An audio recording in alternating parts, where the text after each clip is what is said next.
नमस्कार प्रिय विद्यार्थियों, GK Y Sanjay sir YouTube channel पे आपका बहुत बहुत स्वागत है। जैसा कि आपको पता है, हिस्ट्री हमने शुरू कर रखी है। कल पहली क्लास से इतिहास की हमने शुरू कर दिया है, जो भारत को 3 भागों में बांटा जाता है। भारतीय इतिहास को प्राचीन भारतीय इतिहास, मध्यकालीन और आधुनिक। हम प्राचीन भारतीय इतिहास से पढ़ना शुरू किए हैं। हमने कल कर लिया था हड़प्पा सभ्यता के बारे में।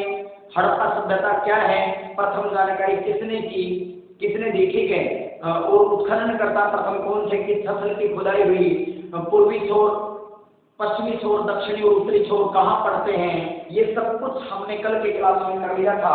हमने हड़प्पा और मोहनजोदड़ो के बारे में भी कल पढ़ लिया था। अब आप कमेंट करके बता दें वीडियो की क्वालिटी कैसी है, वॉइस सही आ रही है नहीं आ रही है, सब कुछ आप बताएं। आवाज ओके है तो बताएं बेटा। कमेंट सेक्शन में आप जल्दी जल्दी कमेंट करके बताएं भाई, उसके बाद में आगे बढ़ेंगे हम। ठीक है, बनावली के बारे में जानेंगे। सबसे पहले आज आगे के फसल करेंगे हम। कल कर चुके हैं, मोहनजोदड़ो कर चुके हैं, हड़प्पा कर चुके हैं, किस नदी के किनारे किसने खोज की, सब कुछ उनके बारे में हम पढ़ चुके हैं। ठीक है, तो जो बच्चे नए जुड़े हैं चैनल में, एक बार चैनल को सब्सक्राइब कर दें, सभी से ये आग्रह है। और जो कल की क्लास आप देख लीजिए एक बार। ठीक है, अगर कोई बच्चा चाहता है कि सर मैं कैसे जुड़ूं आपके साथ, मुझे नोट्स पीडीएफ चाहिए, तो आप इस नंबर पे बेटा हेलो भेजते हैं। इस नंबर पे आप क्या भेजते हैं, हेलो भेजते हैं। मैं आपको व्हाट्सएप ग्रुप में ऐड कर दूंगा। क्लास की जो पीडीएफ होती है वो इस नंबर पे मिलेगी आपको। ठीक है, क्लास की जो पीडीएफ होती है वो इस नंबर पे आप प्राप्त कर सकते हो, हेलो भेज करके। लड़कों का अलग से ग्रुप है, लड़कियों का अलग से ग्रुप है, उसमें हम पीडीएफ सेंड कर देते हैं या पर्सनल नंबर पे भी हम सेंड कर देते हैं। तो आपकी तैयारी के लिए हमेशा तत्पर है। कंपटीशन एग्जाम के लिए तो मोस्ट इम्पोर्टेंट ये रहेगी क्लास। इसके साथ साथ आपको बता दूं, जो बच्चे 6th क्लास के अंदर है, जो बच्चे 10th क्लास के अंदर है और जो +2 क्लास के अंदर है, पहला ही इन तीनों क्लासों के अंदर, इन तीनों क्लासेस के अंदर जो आपका प्रथम अध्याय है, पहला चैप्टर है, वो यही है, सरस्वती सिंधु सभ्यता। तो इसलिए ये स्कूली शिक्षा में भी बहुत ही महत्वपूर्ण भूमिका निभाता है ये टॉपिक। शुरू कर रहे हैं बेटा, एक बार सेशन को शेयर कर दें आप ज्यादा से ज्यादा। ठीक है, शुरू कर रहे हैं। हमारा जो है वो पहला बनावली है। ठीक है, बनावली की मैं बात करूंगा, खुदाई कब हुई। ठीक है, अगर बात है उत्खनन वर्ष, तो 1900 उत्खनन वर्ष की बात करें तो 1973 और 74 के अंदर इसकी क्या होती है, खुदाई होती है। उत्खनन वर्ष कौन सा है, 1973-74। उत्खनन करता कौन है, तो R.S. विष्ट ने इसकी खुदाई करवाने का कार्य किया था। R.S. विष्ट, इनका पूरा नाम है रविंद्र सिंह विष्ट। क्या नाम है, रविंद्र सिंह विष्ट इनका पूरा नाम है। रविंद्र सिंह विष्ट इनका क्या है, पूरा नाम है। रविंद्र सिंह विष्ट इनका पूरा नाम है। इन्होंने खुदाई करवाई थी। ठीक है, उत्खनन करता इनको बोल सकते हैं, उत्खनन करता। उत्खनन करता कौन है, R.S. विष्ट है। उत्खनन वर्ष 1973-74 है। उसके बाद में अगर मैं बात करूं नदी की, अगर मैं बात करूं किस नदी के किनारे है, नदी की मैं बात करूं तो किस नदी के किनारे है, सरस्वती नदी के किनारे है। सरस्वती नदी के किनारे है। अगर वर्तमान अवस्थिति की मैं बात करूं, वर्तमान में ये कहाँ है, वर्तमान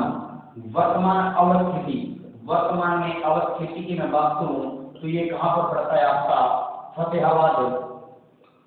और फतेहाबाद कहां है, SR यानी कि हरियाणा के अंदर है। फतेहाबाद कहां है, हरियाणा के अंदर है। ये भी आपको पता होना चाहिए। सारी बातें क्लियर करते हुए चलेंगे बेटा। बनावली के विषय में पढ़ रहे हैं। उत्खनन वर्ष 1973-74 के अंदर होता है। उत्खनन करता R.S. विष्ट, पूरा नाम जो है वो रविंद्र सिंह विष्ट है। ठीक है, नदी सरस्वती नदी के किनारे ये जो बनावली वो जो नगर था वो बसा हुआ था। वर्तमान अवस्थिति तो फतेहाबाद हरियाणा के अंदर है। उसके बाद में अब बात करेंगे यहाँ से जो मिलने वाली साक्ष्य क्या है। ठीक है, जो साक्ष्य मिले, क्या क्या साक्ष्य मिले। ठीक है, साक्ष्य जो साक्ष्य मिले हैं उनके विषय में हमें चर्चा करनी पड़ेगी। साक्ष्य क्या क्या मिले हैं, सभी साक्ष्य ले लेते हैं। आइए सभी साक्ष्यों के बारे में हम चर्चा करने जा रहे हैं। यहाँ जो भी साक्ष्य मिले हम यहाँ देखेंगे। ठीक, जो भी साक्ष्य मिले हम यहाँ देखने वाले हैं। क्या क्या साक्ष्य मिले हैं तो ये आपको पता होना चाहिए। RS बिष्ट उत्खननकर्ता बनावली उत्खनन वर्ष 1973-74। रविंद्र सिंह बिष्ट पूरा नाम है, नदी सरस्वती है, वर्तमान अवस्थिति फतेहाबाद हरियाणा के अंदर है। अब देखिएगा क्या क्या यहाँ से मिला है हमें, तो क्या मिला है, बैलगाड़ी के पहियों के निशान मिले हैं। क्या मिले हैं, बैलगाड़ियों के पहियों के निशान मिले हैं। ठीक है, पक्की मिट्टी से बना हल मिला है, पक्की मिट्टी से बना हल मिला है। क्या मिला है, पक्की मिट्टी से बना हल मिला है हमें। सर्वोत्तम जों के साक्ष्य मिले हैं,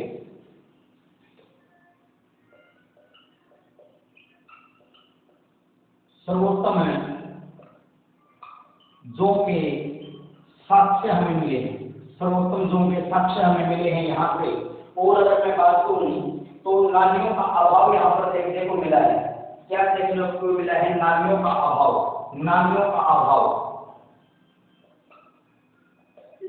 नालियों का अभाव देखने को हमें यहाँ मिला है। ये सारी की सारी बातें किससे संबंधित है बेटा, ये आपकी सारी की सारी बातें बनावली से संबंधित हैं। यहाँ से आपको इतनी ही बात याद रखनी है, बैलगाड़ी के पहियों के निशान मिले हैं, पक्की मिट्टी से बना हल मिला है, पक्की मिट्टी से बना हल मिला है, सर्वोत्तम जों के साक्ष्य मिले हैं, नालियों का अभाव मिला है। ठीक है, यहाँ कहने का मतलब क्या था, सिंधु घाटी सभ्यता अपनी सर्वोच्च जल निकासी के लिए जानी जाती थी। आपको पता है सिंधु घाटी की सभ्यता अपने सर्वोच्च जल निकासी के लिए जानी जाती है, लेकिन ये एकमात्र ऐसी जगह है, एकमात्र ऐसी जगह है बनावली जहां पर नालियों का अभाव मिला है, यानी कि उचित जल निकासी का प्रबंध यहाँ नहीं था। ये भी आपको पता होना चाहिए। आगे बढ़ते हैं, आप जल्दी से इसको उतारें। नहीं उतार पा रहे हैं तो मैं नंबर जिस पे बताया आप हेलो भेज के अपना नाम मेंशन कर दें, मैं आपको इसकी PDF सेंड कर दूंगा, कोई दिक्कत वाली बात नहीं। आप एक बार क्लास देखें, अच्छे से आपको समझ में आएगा। जल्दी से बताएगा।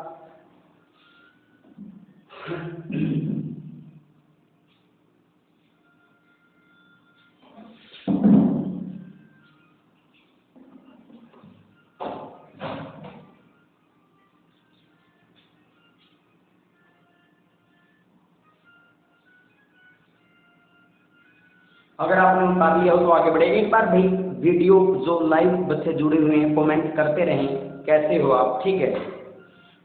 इसलिए पढ़ा रहा हूँ, इसलिए कमेंट का जवाब मैं शायद नहीं दे पाऊँ, लेकिन कोई बात नहीं, आप कमेंट करते रहें कैसी क्लास लग रही है, मैं आप सभी के कमेंट देख लूँगा, कोई दिक्कत नहीं बेटा। क्लास का आनंद लीजिए, अपने दोस्तों के साथ शेयर कीजिए, अपने ज्ञानार्जन में वृद्धि करने का कार्य कीजिए आप लोग। बैलगाड़ी के पहियों के निशान अगर पूछ लिए जाए तो कहाँ से मिले हैं, बनावली से, पक्की मिट्टी से बना हल मिला है, सर्वोत्तम जों के साक्ष्य मिले हैं, नालियों का अभाव मिला है, और ये है कहाँ, बनावली।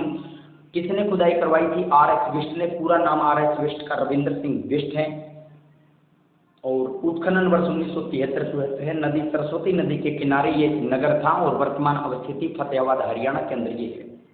ठीक है, अब आगे बढ़ रहे हैं बेटा हम, ये आपने उतार लिया होगा, उसके बाद में आगे बढ़ रहे हैं। ठीक है, स्क्रीनशॉट ले सकते हो, वरना मैं PDF आपके पास भेज दूंगा, कोई बात नहीं है। ठीक है, अब अगला सफल देखते हैं हम। अगला सफल जो है वो आपको चल हुदड़ो है। कौन सा है, चल हुदड़ो के विषय में पढ़ेंगे। किसके विषय में पढ़ेंगे, चल हुदड़ो के विषय में पढ़ेंगे हम। किसके बारे में पढ़ेंगे, चल हुदड़ो के विषय में हम पढ़ने जा रहे हैं। किसके विषय में पढ़ने जा रहे हैं, चल हुदड़ो के विषय में। ठीक है, आपको दिखाई दे रहा होगा, मैं देख पा रहा हूँ, दिखाई दे रहा होगा, बिल्कुल सही दिखाई दे रहा है। चल हुदड़ो के विषय में हम पढ़ेंगे, चल हुदड़ो। ठीक है, थोड़ा सा छोटा कर लेते हैं इसको।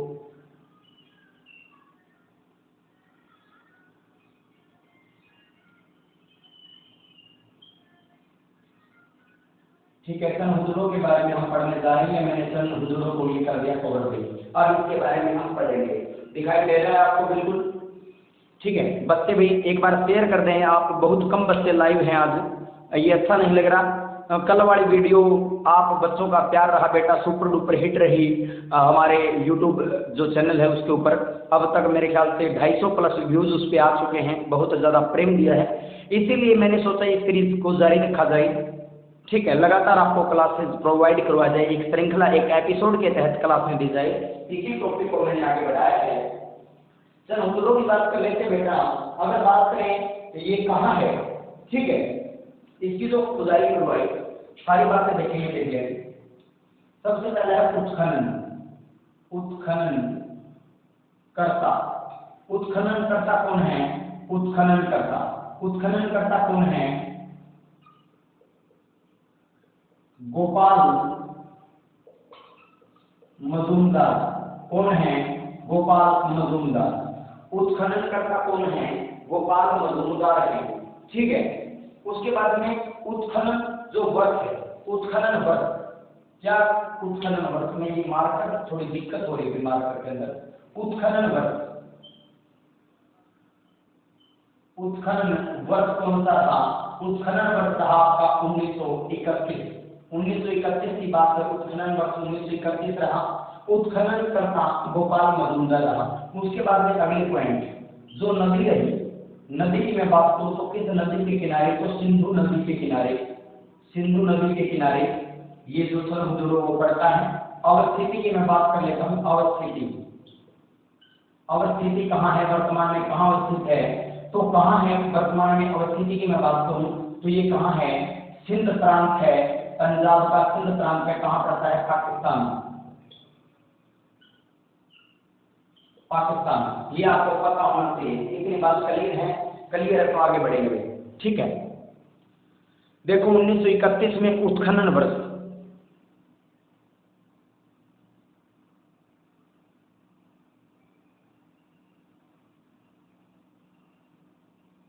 बताएं वीडियो कैसी दिखाई दे रही है आपको?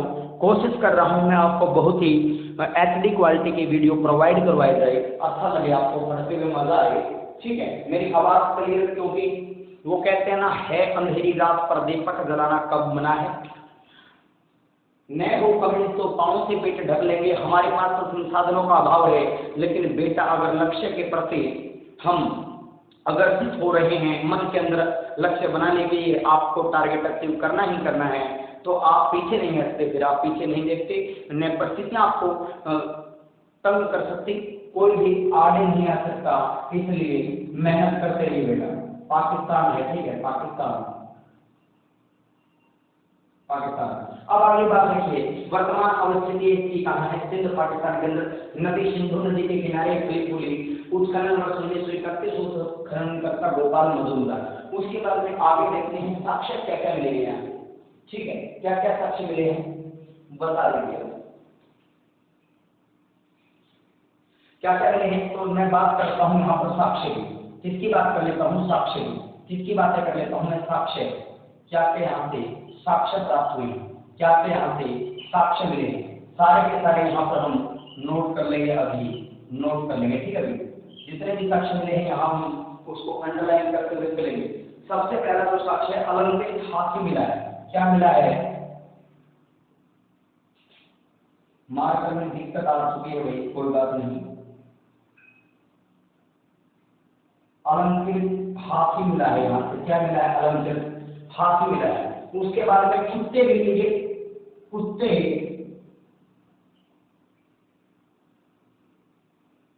बिल्ली के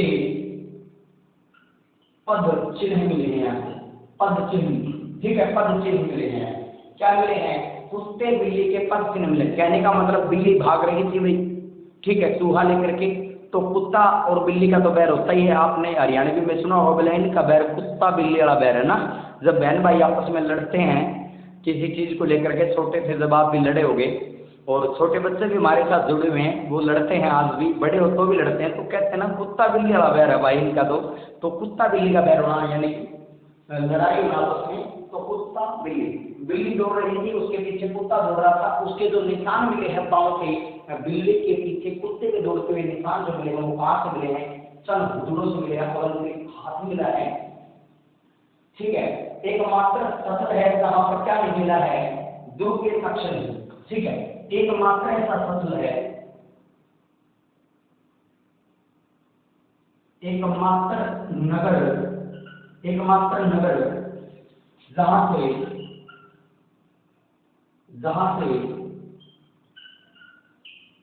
दुर्ग के साक्ष्य नहीं मिले। दुर्ग के साक्ष्य नहीं मिले, एकमात्र ऐसी जगह है यहाँ जहां से दुर्ग के साक्ष्य नहीं मिले। अगली बात और बता देता हूँ, यहाँ पर ईंटें जो मिली हैं, एकमात्र ऐसी स्थल है जहां पर जो ईंटें मिली हैं वो वक्राकार मिली है। वक्राकार का मतलब होता है टेढ़ी, ठीक है, ईंटें वक्राकार ईंटें, वक्राकार ईंटें दिखाई दे रहा है। मैं देख लेता हूँ वरना दोबारा लिखता हूँ, ठीक है। ये लिखना पड़ेगा, इसी से लिखना पड़ेगा, इससे दिखाई नहीं देगा।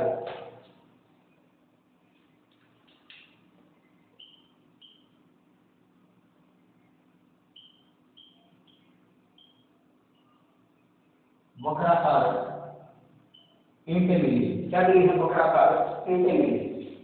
वक्राकार ईंटें मिली हैं, आपको ये भी पता होना चाहिए। वक्राकार ईंटें मिली हैं, अलंकृत हाथी कुत्ते बिल्ली के पच्चने मिले हैं। एकमात्र नगर जहां से दुर्ग के साक्ष्य नहीं मिले हैं, वक्राकार ईंटें मिले हैं। ये सब कहां से मिला है आपको पता होना चाहिए, कहां से मिला है ये सब?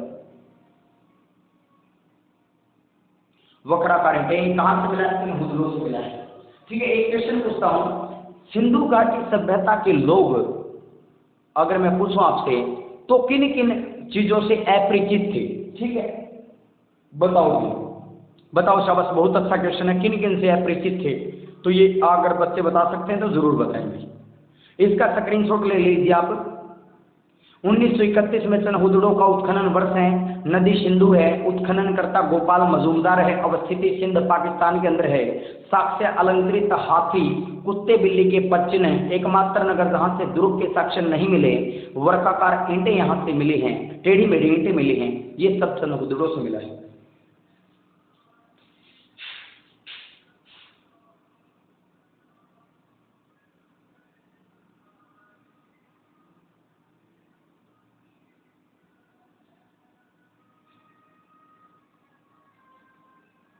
और फिर मैं बात करूं तो मनका बनाने के कारखाने यहाँ से मिले हैं, ईंट की भट्टियां यहाँ से मिली हैं, काफी चीजें मिली, लेकिन मुख्य आपकी यही है, ठीक है। ईंट की भट्टियां, मनके बनाने के कारखाने सब भी आपको हुदड़ से मिले, लेकिन सबसे महत्वपूर्ण ये।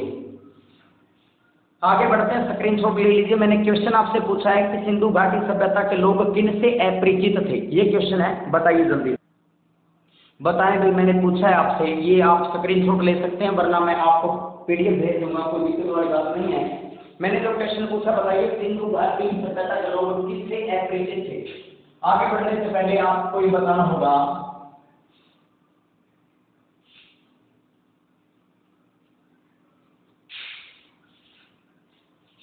बताओ भाई। तो क्वेश्चन मैं लिख देता हूं, सिंधु घाटी सभ्यता, सिंधु घाटी सभ्यता के लोग अपरिचित थे। तो किससे अपरिचित थे ये आपको बताना, जल्दी जल्दी से आंसर करेंगे। सिंधु घाटी सभ्यता के जो लोग हैं वो किन किन वस्तुओं से अपरिचित थे, ठीक है। जल्दी से आंसर कीजिएगा, फटाफट आंसर कीजिएगा। तो इसका जो आंसर आएगा वो जीवन लिख देता हूं। तो सबसे पहले आएगा घोड़ा, घोड़ा, गाय, तलवार और लोहा। इनसे अपरिचित थे वे, ठीक है। इनसे क्या थे? अपरिचित थे। क्या थे इनसे?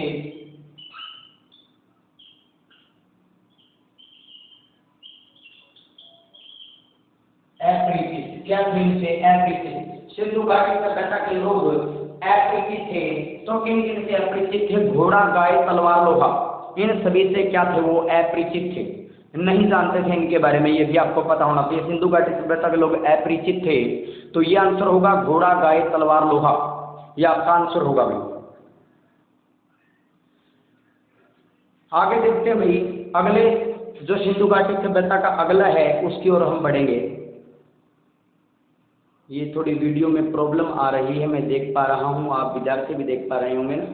ये नेटवर्क इशू की वजह से हो जाता है भाई, नेटवर्क इशू की वजह से हो जाता है, कोई दिक्कत वाली बात नहीं है, लेकिन क्या करें,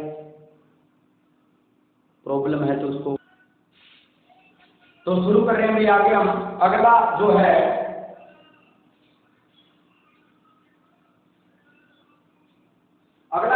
कालीबंगा, अगला जो रहेगा वो कालीबंगा है, काली बंगा। अगला जो नाम है आपका क्या है, कालीबंगा है। अगला नाम किसका है, कालीबंगा है। अगला जो नाम है आपके सामने दिखाई दे रहा होगा, कालीबंगा।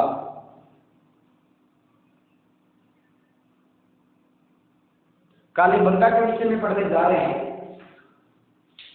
खुदाई होगी, अगर मैं बात करूं उत्खनन की, यहां पर मैं बात करूंगा उत्खननकर्ता। उत्खननकर्ता कौन है इसके, जो है अमलानंद घोष है। कौन है, अमलानंद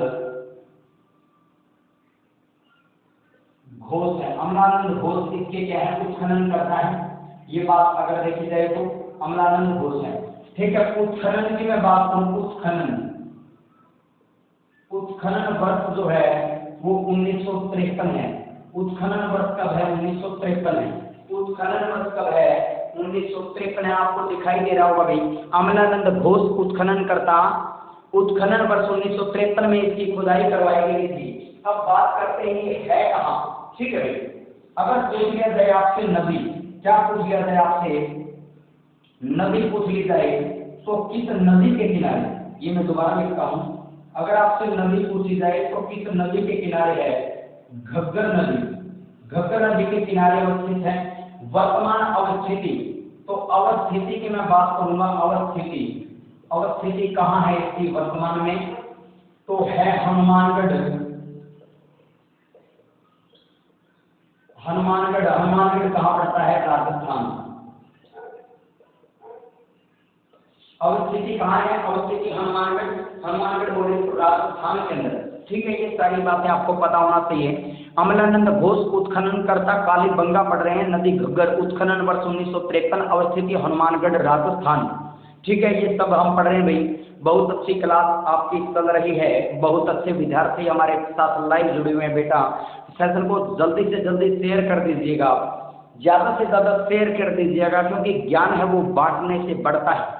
एसएससी ग्रुप डी हो या सेंट्रल गवर्नमेंट के कोई भी जॉब कर रहे हो आप, बहुत अच्छे लेवल की आपको हम जीके प्रोवाइड करवाने का कार्य करेंगे, नोट्स भी देंगे। अमलानंद घोष ने खुदाई करवाई, उत्खनन करता थे।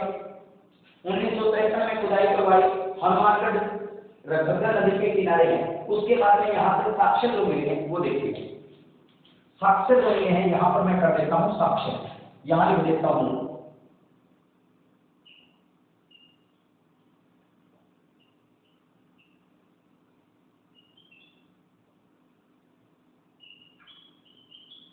अब हम साक्ष्य देखेंगे, ठीक है, साक्ष्य देखेंगे यहाँ से क्या क्या साक्ष्य मिले हैं,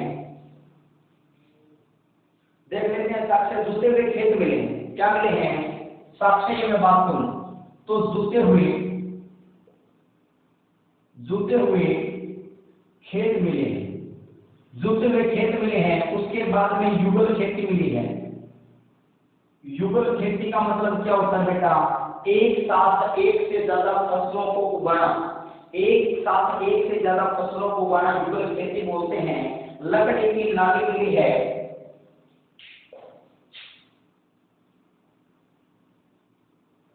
लकड़ी की नाली मिली है, लकड़ी की क्या मिली है, नाली मिली है।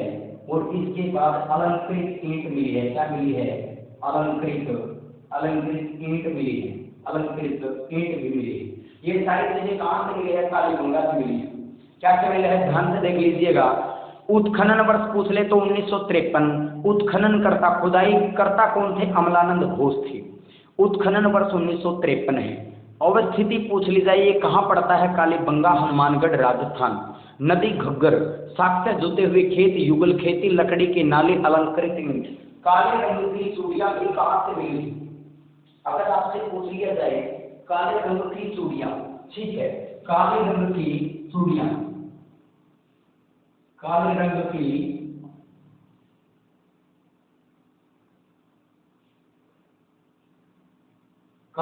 की चूड़ियां कहां से मिली हैं आपके, ये इसका अगर शाब्दिक अर्थ देखा जाए, इसका जो शाब्दिक अर्थ देखा जाए तो क्या होता है, आपको पता है बंगा यानी कि बैंगल्स, चूड़ियों को इंग्लिश में क्या कहते हैं, बैंगल्स। काली का मतलब काले रंग की, बैंगल बंगा बैंगल यानी कि चूड़ियां। तो इसका शाब्दिक अर्थ क्या है? काले रंग की चूड़ियां, काले रंग की चूड़ियां, काले रंग की चूड़ियां। इसका शाब्दिक अर्थ क्या है? काले रंग की चूड़ियां। किसका? काली बंगा का। ठीक है। उसके बाद में एक बात और है, हड़प्पा सभ्यता की तीसरी राजधानी माना गया है। ये बहुत ही महत्वपूर्ण है, ये क्वेश्चन में बहुत ही महत्वपूर्ण है, मोस्ट इंपोर्टेंट यहाँ पर वो लगा देता हूँ। हड़प्पा सभ्यता की, हड़प्पा सभ्यता की तीसरी राजधानी, तीसरी राजधानी, राजधानी माना जाता है, तीसरी राजधानी माना जाता है। ठीक है, माना जाता है, ये बहुत ही महत्वपूर्ण हो जाता है। हड़प्पा सभ्यता की तीसरी राजधानी माना जाता है किसको? कालीबंगा को। Third capital of Harappan civilization. ठीक है, third capital of Harappan civilization. बहुत ही महत्वपूर्ण क्वेश्चन हमने कर लिए हैं। आगे बढ़े बेटा, उससे पहले बता देता हूँ, पहली तो दो राजधानी है, युगल राजधानी, जो दो राजधानियां मानी गई है, युगल राजधानी, युगल राजधानी हड़प्पा सभ्यता की जुड़वा राजधानियों के नाम।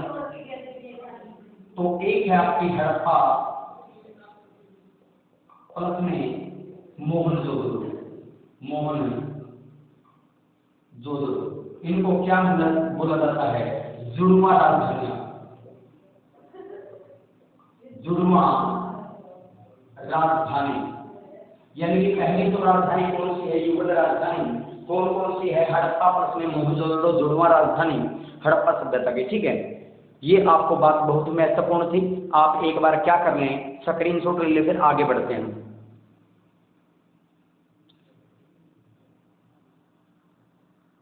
स्क्रीनशॉट ले ले, सारी बातें बहुत ही अच्छे से क्लियर करवा रहा हूँ बेटा।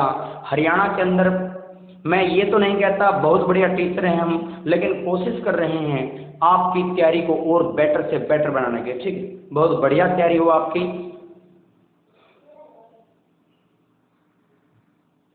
ये अगला क्वेश्चन बताइएगा भाई, वो हम कालीबंगा कर लिया। हड़प्पा सभ्यता की अब तक कितनी बस्तियां खोजी जा चुकी हैं?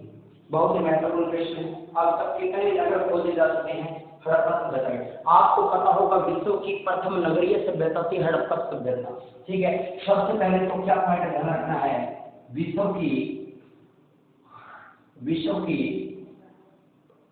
प्रथम नगरीय सभ्यता कौन सी? हड़प्पा सभ्यता। ये क्वेश्चन आ जाए तो आपका ये आंसर होगा।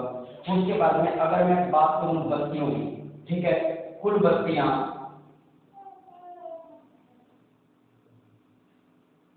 कुल बस्तियां कितनी? बताओ शाबाश, एक बात अगर पता हो तो बताओ, कुल बस्तियां कितनी?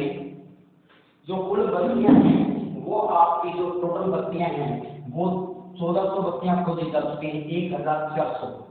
उसमें से जो भारत के अंदर है वो है 925 बस्तियां, और जो पाकिस्तान के अंदर है वो 475 बस्तियां।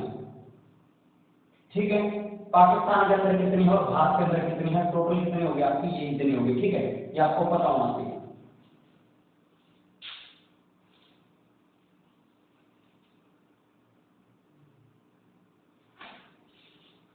भारत के अंदर 925 है और 475 पाकिस्तान के अंदर है। तो आज के लिए मेरे ख्याल से इतना ही नहीं, काफी लंबी वीडियो हो गई है, 30 मिनट मेरे को पढ़ाते हुए हो गए, बहुत जबरदस्त क्लास रही आपकी। ठीक है, तो ये टोटल बस्तियां देखी हमने। अब मैं एक प्रश्न और रहेगा, हड़प्पा सभ्यता का पूर्व से पश्चिम और उत्तर से दक्षिण विस्तार और बता दीजिए मेरे को, बता दीजिए पूर्व से पश्चिम विस्तार। ध्यान में देता हूं, मेरे को आप विस्तार बता दीजिए, पूर्व से पश्चिम विस्तार। ठीक है, ये क्वेश्चन है एक तो, और एक है उत्तर से दक्षिण विस्तार। पूर्व से पश्चिम विस्तार कितना है बताओ आप मेरे को, कितना है 1600 किलोमीटर, 1600 किलोमीटर है।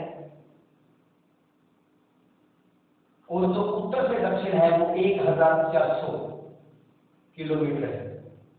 ये भी आपको पता मानते हैं, बहुत ही महत्वपूर्ण है, ये सारी बातें बहुत ही महत्वपूर्ण है। तो आज की क्लास में बहुत से क्वेश्चन देखे, बहुत अच्छी क्लास हमारी रही। हड़प्पा सभ्यता के अब तक कितनी बस्तियां खोजी जा चुकी हैं, तो कितनी खोजी जा चुकी हैं। ये विश्व की प्रथम नगरीय सभ्यता हड़प्पा सभ्यता, कुल बस्तियां 1400, भारत में 925, पाकिस्तान में 475, टोटल कितने हो गई 1400 बस्तियां हो गई।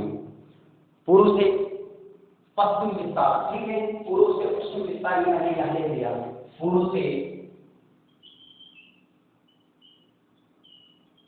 ये थोड़ा अलग है यहाँ से, ठीक है, पूर्व से पश्चिम विस्तार, उत्तर से दक्षिण विस्तार ये मैंने लिख दिया है।